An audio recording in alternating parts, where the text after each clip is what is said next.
We are practising relative pronoun. ठीक है, relative pronoun में आपको जो चीजें मैं आज आपको प्रैक्टिस करवाने वाला हूं वो है who, what, which, that, whose, where, when, whatever, whenever, wherever and whoever. ये सबको हम लोग अभी प्रैक्टिस कर रहे हैं ना, तो पूरा आप लोग अटेंशन दे 100% अपना। चलो इधर देखो आप लोग सभी, है ना। अब सबसे पहले मैंने कहा हु, जो पर्सन के साथ लगता है। मैंने कहा लड़का जो वहां खड़ा हुआ है, so the boy who is standing there. लड़का जो वहां खड़ा हुआ मेरा दोस्त है। The boy who is standing there is my friend. Ravi जो कल एब्सेंट था आज प्रेजेंट है। क्या कहा मैंने? लड़का जो कल एब्सेंट था आज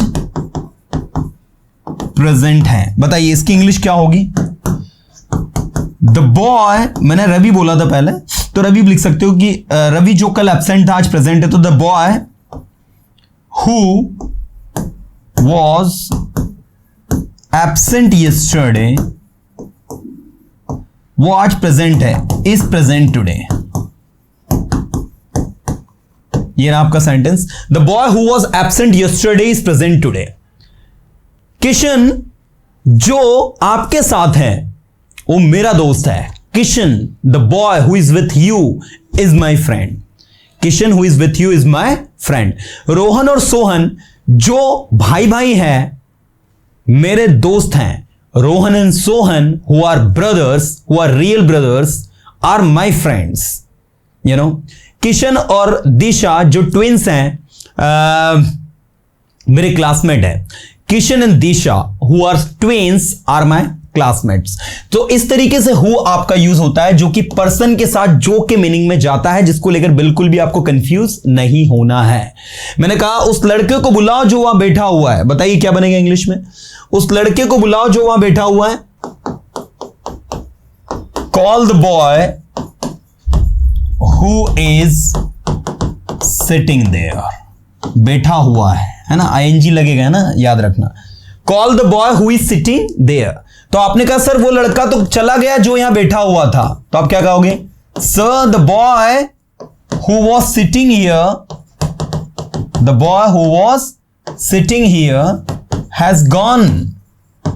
हैज गॉन, ये देखो, ये हु वॉज सिटिंग देयर, ये रिलेटिव प्रोनाउन, ये हु रहा आपका इतना। The boy who was sitting here has gone. Sir लड़का जो यहां बैठा हो तो वो तो चला गया। मैंने बोला ढूंढो उस लड़के को जो यहां बैठा हुआ था। क्या कहेंगे? सर्च द बॉय या लुक फॉर द बॉय जो यहां बैठा हुआ था। Who was sitting here, who was sitting here. फिर एक लड़का आया, सर मैं उस लड़के को जानता हूं जो यहां बैठा हुआ था। तो क्या बोलेगा? Sir I know the boy, बोलो बोलो बोलो, जो यहां बैठा हुआ था। Who was sitting here। ठीक है, और फिर उसने बोला सर आप उस लड़के को जानते हैं जो यहां बैठा हुआ था। Sir you know the boy who was sitting here. आपने उसे पढ़ाया है, यू हैव टॉट हिम। वो आपका स्टूडेंट रहा है, he has been your student. क्या नाम है उसका जो यहां बैठा हुआ था? What was his name who was sitting here? Sir उसका नाम रवि है। Sir his name is Ravi, वो मेरा क्लासमेट है। Sir he is my classmate। तो इस तरीके से आपका सेंटेंस हु के बनेंगे, है ना। Not a big deal. I hope कि दिमाग में फिट हो गया होगा। तो हु जो है जो का मतलब देता है पर्सन के केस में 2-3-4 बार बोलोगे वैसे याद हो जाएगा यार। There is nothing tough. 4-5 बार सेंटेंस बोला करो। Just believe in sentence making. What I personally believe that if you have learned the topic very well and you are not making sentences, then this topic is useless. Until and unless you make sentences, you are not going to improve yourself. So एक topic में एक word के एक sentence को कम से कम 1000 बार बनाओ, बार बार बनाओ, तो उससे प्रैक्टिस अच्छी होती है। चलो आगे देखते हैं। What का मतलब होता है जो। व्हाट का मतलब क्या होता है? जो। बोलो जो आप बोल सकते हो। ये थॉट्स के साथ, विचारों के साथ लगता है। बोलो जो आप बोल सकते हो। क्या कहेंगे? बोलो स्पीक व्हाट यू कैन। करो जो आप कर सकते हो। Do what you can. मुझे यकीन है जो आप बोल रहे हो वो सही है। आई बिलीव जो आप बोल रहे हो, what you are saying is right. ठीक है, I believe what you are saying is right. I believe what you are saying is right. Next, सुनो जो आपका दिल कहे. Listen what your heart says. करो जो आपका दिल कहे. Do what your heart says. ठीक है ना, do what your heart says. मैं करता हूं जो मेरा दिल कहता है. क्या कहोगे इंग्लिश में? मैं करता हूं जो मेरा दिल कहता है. I do what my heart says. जरा बोलो तो फटाफट. I do what my heart says. मैं वो नहीं करता जो मेरा दिल कहता है, मैं वो करता हूं जो मेरा माइंड कहता है. यस, इस बार थोड़ा सा मजेदार सेंटेंस है. बताओ भाई, मैं वो नहीं करता जो मेरा दिल कहता है, मैं वो करता हूं जो मेरा माइंड कहता है. I don't do what my heart says. What my heart says. In fact, I do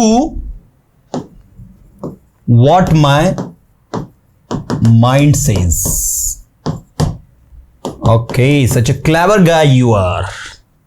Such a clever guy you are. चालाक बंदे हो. Right? Very good यार. चलो चलो चलो आगे बढ़ते हैं. We don't have much time. So who complete what complete अब which के बनाता है. which का उपयोग करना एनिमल्स के साथ में, वस्तुओं के साथ में. मैंने कहा मुझे वो पेन दो जो आपके पास है. क्या बोलोगे? मुझे वो पेन दो जो आपके पास है. बोलो बोलो बोलो.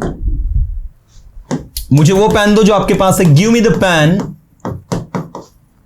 जो आपके पास है. Which you have.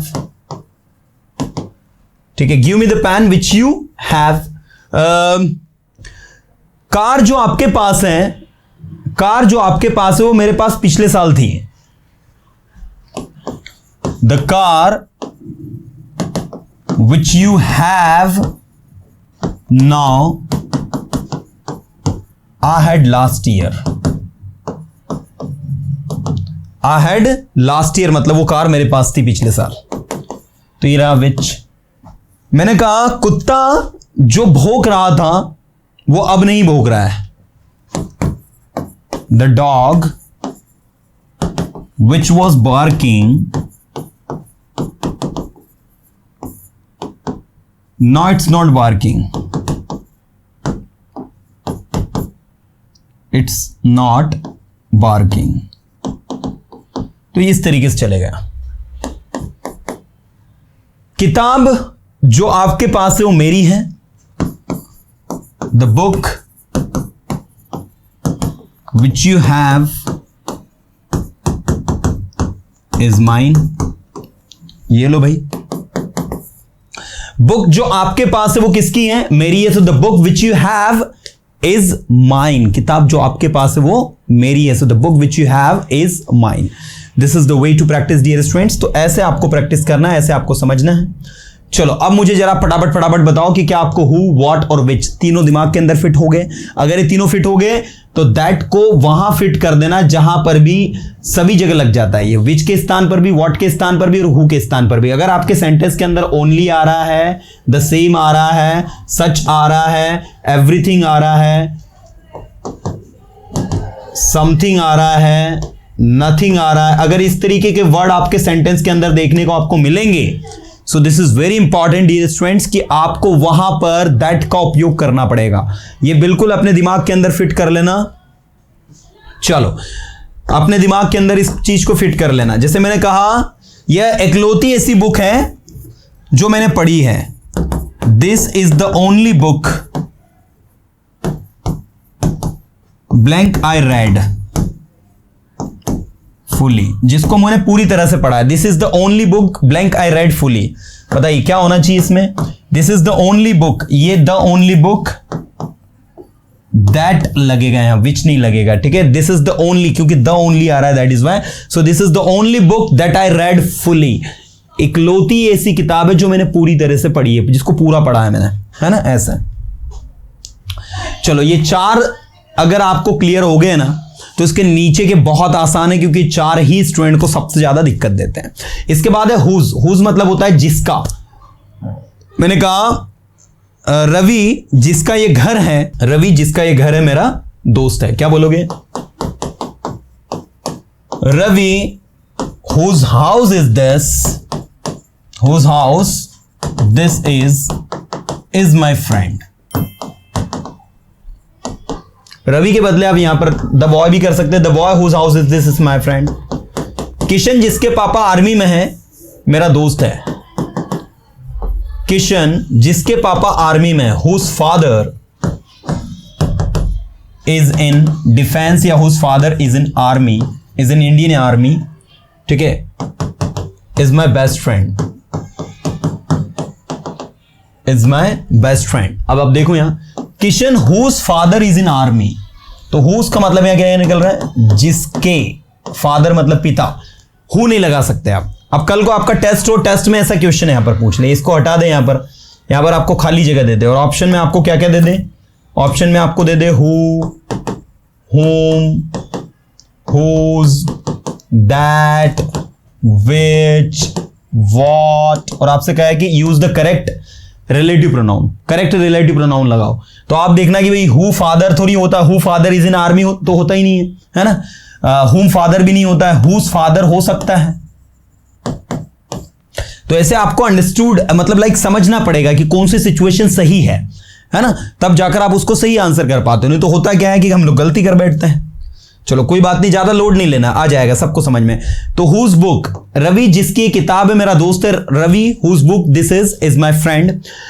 मैं जानता हूं जहां आप जा रहे हो, I know where you are going, मैं उस जगह के बारे में जानता हूं जहां आप जा रहे हो। I know about the place where you are going, I know about the place where you are going. तो वेयर का मतलब क्या निकल रहा है यहां पर? जहां निकल रहा है। तो वेयर मतलब क्या होता है स्टूडेंट्स? जहां। वेयर मीन्स जहां, वेयर मीन्स जहां, वेयर मीन्स जहां, है ना। कहां भी होता है, जहां भी होता है। ऐसे ही जब आप आना चाहो आ सकते हो। When you want to come, you can come। आप जा सकते हो जब आप चाहो। You can go when you want to go। आप सुन सकते हो जब आप चाहो। You can listen when you want, when you want to listen। तो when मतलब क्या होता है? जब। when मतलब क्या होता है? जब। where मतलब क्या होता है? जहां। whose मतलब क्या होता है? जिसका। तो इस तरीके से whose, where and when 3 WH word है, तीनों का उपयोग अपने अपने हिसाब से आपको करना होता है। इसके बाद नेक्स्ट है आपका वट एवर। वट एवर का मतलब क्या होता है? जो कुछ भी। बोलो जो कुछ भी आप बोल सकते हो। Speak what ever you can speak. बोलो जो कुछ भी आप बोल सकते हो। Speak what ever you can speak. लिखो जो कुछ भी आप लिख सकते हो। Right what ever you can write. 1 2 बार 3 बार बोलने की कोशिश करना, टंग पे आ जाएगा। अभी टफ नहीं लगेगा आपको, एकदम यूज्ड टू हो जाओगे अगर आप मेरे साथ अभी दोहराओगे तो। मैंने कहा जो कुछ भी आपने कहा वो सही है, लेकिन मेरा ऐसा मानना है कि उसमें थोड़ा सा बदलाव करने की आपको जरूरत है। What ever you said is right but what I believe, लेकिन जो मैं सोचता हूं, मैं जो मानता हूं कि उसमें थोड़ा सा आपको बदलाव करने। What I believe you need to change something there, you need to change something there. आपको वहां पर कुछ चेंज करने की जरूरत है, बदलने की जरूरत है। तो इस तरीके से आपको करना है। तो वट एवर मतलब होता है जो कुछ भी। जो कुछ भी आपने कहा, वट एवर यू सैड, जो कुछ भी आपने सुना, वट एवर यू लिसन, जो कुछ भी आपने बोला, वट एवर यू स्पोक, जो कुछ भी आपने पढ़ाया, वट एवर यू टॉट। जैसे आप कमेंट कर सकते हो अभी कि सर जो कुछ भी आपने पढ़ाया मुझे सब कुछ समझ में आया, लेकिन कुछ चीजें मुझे थोड़ी सी कंफ्यूजिंग है। तो क्या कहोगे? Sir whatever you taught I understood everything but I have some confusion, but some things are little bit confusing to me, so I just want to learn them again. So मैं आपसे यही कहूंगा कि जो कुछ भी आपको आया है वो आपका है, और जो कुछ भी आपको नहीं आया वो आपका नहीं है। So whatever you have understood is yours and whatever you have not understood is not yours. So this is the way to practise. ये तरीका होता है, ये पैटर्न होता है प्रैक्टिस का। और जब इसके अकॉर्डिंग आप प्रैक्टिस करते हो, जब इसके अकॉर्डिंग आप सेंटेंसेस बनाते हो, then things become easy to understand. तो चीजें बहुत आसान हो जाती है समझना। तो वट एवर मतलब क्या होता है? जो कुछ भी। मैंने कहा बोलो जो कुछ भी आप बोल सकते हो। Speak what ever you can speak, करो जो कुछ भी आप कर सकते हो। Do what ever you can do, सुनो जो कुछ भी आप सुन सकते हो। Listen what ever you can listen, है ना। तो 2 3 4 बार बोलेंगे, वैसे ही प्रिपेयर हो जाएगा। वेयर हो गया था व्हेन, जब। वट एवर जो कुछ भी, बोलो जो कुछ भी आप बोल सकते हो। Speak what ever you can speak, जब कभी आपको वहां जाना हो आप जा सकते हो। You can go wherever you want to go, जब कभी व्हेन एवर, जब कभी व्हेन एवर, जहां कहीं भी वेर एवर। रहो जहां कहीं भी आपको रहना है, live wherever you want to live, ठीक है, करो जो कुछ भी आपको करना हो, do whatever you want to do, रहो जहां कहीं भी आपको रहना है, live wherever you want to live, सीखो जब कभी आपके पास समय हो, learn whenever you have time, ठीक है। ऑनलाइन क्लास की अच्छी बात क्या है? What is the good thing about online class? आप इंग्लिश कभी भी सीख सकते हैं जब कभी आपके पास टाइम हो। You can learn English any time whenever you have time. You can learn through online classes whenever you have time। whenever you have time मतलब जब कभी आपके पास क्या हो, टाइम हो। जब कभी आपके पास टाइम हो, whenever you have time you can learn, आप सीख सकते हैं। तो you can learn through online classes whenever you have time। आप ऑनलाइन क्लासेस के थ्रू जब कभी भी सीखना चाहे आप सीख सकते हैं, जब भी आपके पास समय हो आप सीख सकते हैं, है ना। देखिए प्लीज, मुझे उस लड़के के बारे में कुछ पता नहीं जो कल यहां था, इसको आपको इंग्लिश में करना है। आपकी उस बुक के बारे में क्या राय है जो मैंने आपको कल दी थी। तीसरा, जीवन में जो कुछ भी आप अच्छा कर सकते हैं आपको अवश्य करना चाहिए। नेक्स्ट, यह वही डॉग है जिसने तुम्हें कल काटा था और जहां कहीं भी मैं गया मैं उससे मिल नहीं पाया। और रोहन और सोहन जिनके पापा मेरे पापा के दोस्त हैं, मेरे अच्छे दोस्त हैं। तो यहां पर ये जो रिलेटिव प्रोनाउन आया है, यहां पर जो रिलेटिव प्रोनाउन है, यहां भी जो रिलेटिव प्रोनाउन है, यहां पर जो कुछ भी आपको दिया गया है, यहां पर जिसने दिया गया है, यहां पर जहां कहीं भी दिया गया है, ठीक है, और यहां पर जिनके दिया गया है, ठीक है। तो ये इनको थोड़ा सा ध्यान में रखते हुए आप लोग इसको ट्रांसलेट करना। जो कुछ भी के लिए क्या लगेगा, वॉट एवर, जहां कहीं भी के लिए लगेगा वेर एवर, जिनके के लिए लगेगा हुज, ठीक है। जो के लिए किसकी बात हो रही, किताब की, तो लगेगा विच, है ना। और जो कल यहां था तो जो पर्सन है तो हु लगेगा। तो ऐसा दिमाग लगा लेना थोड़ा सा आपकी किसके लिए क्या लगना चाहिए, है ना।